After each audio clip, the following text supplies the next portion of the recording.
them down, they sent them away. 172 riders in total. Alex Kirsch, Roeselare and Pete Allegart unfortunately not able to take starters' orders today, having signed on yesterday or been included in the 175 riders.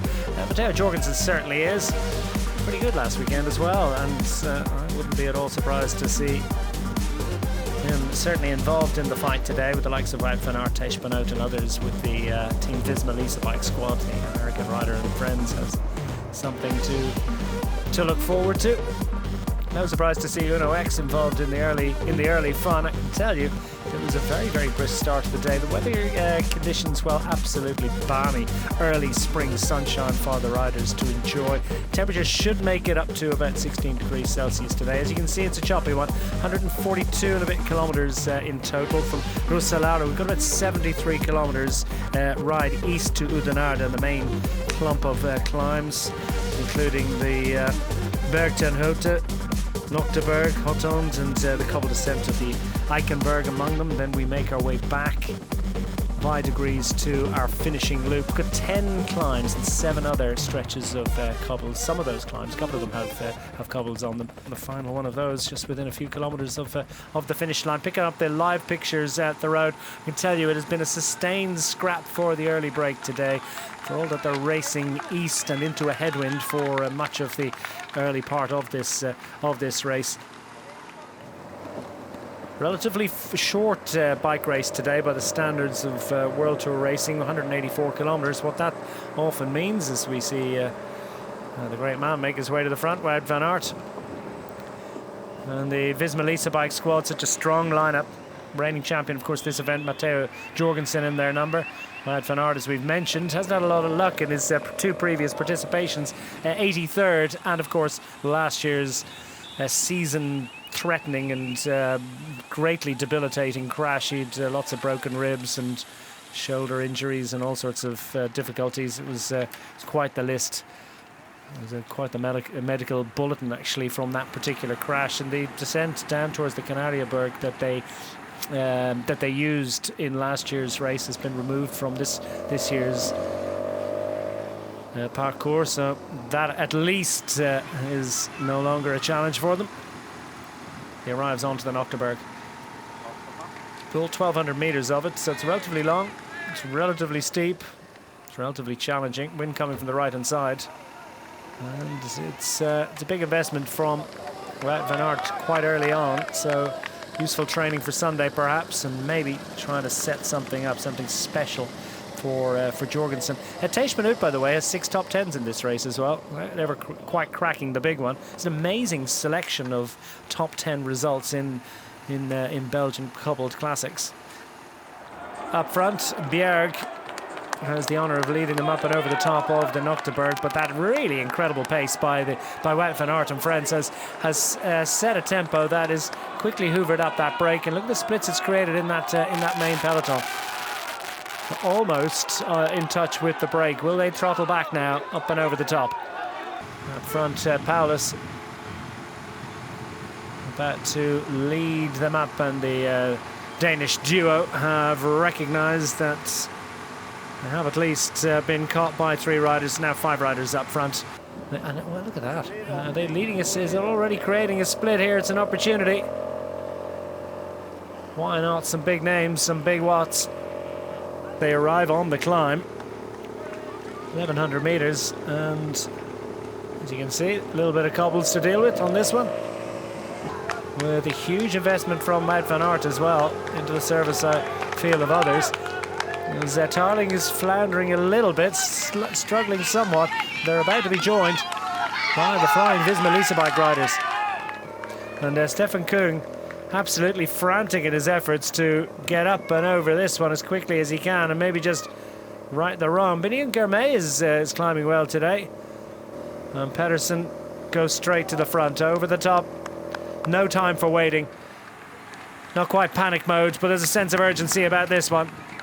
Well, you see the line of Flanders fluttering in the distance. That tells you all you need to know. The wind coming from the right-hand side, and it is intense today, particularly in the wide open, across the big wide open plains and those unprotected wall and hedge-free fields, large in in size and characteristic, and it is really challenging, the wind conditions for the riders today.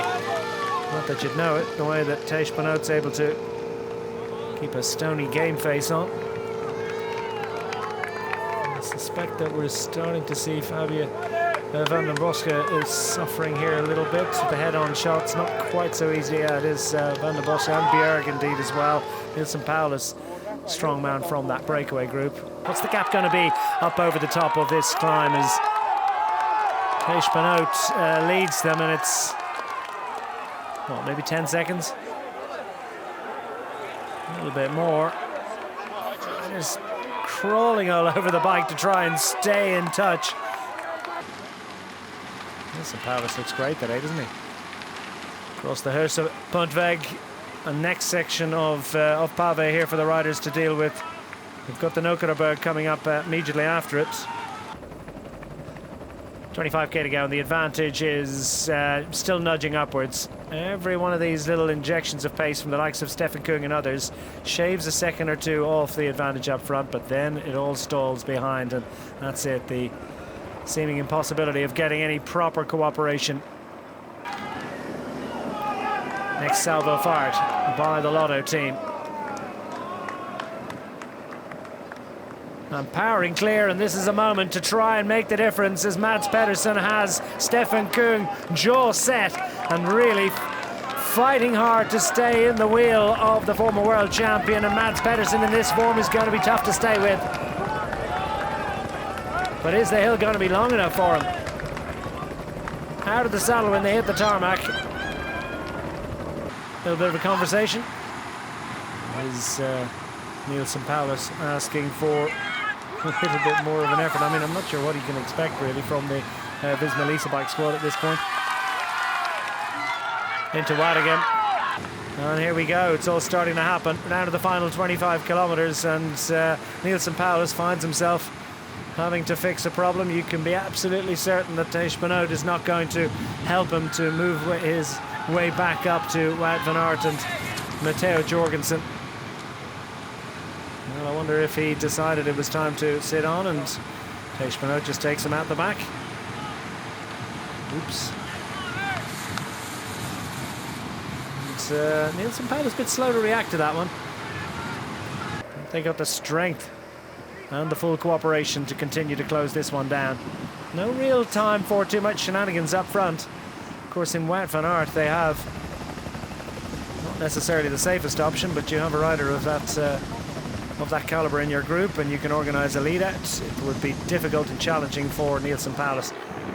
And the Visma Lease-a-bike squad looking for an emphatic and a very impressive 3 in a row for the team, backing up the victory of Christophe Laporte in 2023 and Jorgensen 12 months ago. Under the kite, Tiesj Benoot takes it up, and now Jorgensen through to take up the pace-making. Neilson Powless knows that he's got to get around Wout Van Aert, Dossard number 2, third in line here is the man they're backing for Visma Lease-a-bike. What a redemption it would be for Wout Van Aert were he to take the success in the event that so cruelly damaged his 2024 season. Such a painful exit last year, such a joyous return as we're into the final straight, and they look to set it up. And will Powless be able to come around any of them as they run to the line? It's Tiesj Benoot that's going to be the final lead out for Wout Van Aert as he sets sail for home, and Neilson Powless tries to challenge, and Neilson Powless is right there, and Wout Van Aert's having to come up with a big one, and Neilson Powless could, would you believe it? Powless has stolen that one, and that is immense, and that is extraordinary, and would you believe it? 1 against 4, and he did it. Well, they can hardly believe it. Neilson Powless came up with the most unexpected success, and he can hardly believe it himself. Joy unbound for EF Education Easy Post as he comes up and over. Wout Van Aert in the run to the line. Nobody in Belgium expected that one. No one in world cycling expected that one. It seemed as if the Visma Lease-a-bike squad were cruising to the line to scoop the success that they had earned some 50 kilometres or more earlier. But behind us, Mads Pedersen challenges to try and take the battle for 5th on the line. They'll all be talking about this one for a little while to come, because EF Education Easy Post have pinched it, and Neilson Powless has taken a famous victory in Dwars Vlaanderen. Looked like it was nicely done. Jorgensen led into the final corner. Tiesj Benoot, little flick of the elbow. Just send that one home, will you? And Wout Van Aert just didn't have the legs. His A-game not quite just there just yet. And Neilson Powless, sprint of the small group. Oh, and he is going to remember that one for a long, long time to come. Well, an 83rd crash and a 2nd place finish now for Wout Van Aert. Doesn't do smiles in 2nd place. And again, another rider who'll be looking forward to Sunday. But he's just going to enjoy this one for a little while yet. Cheers, guys.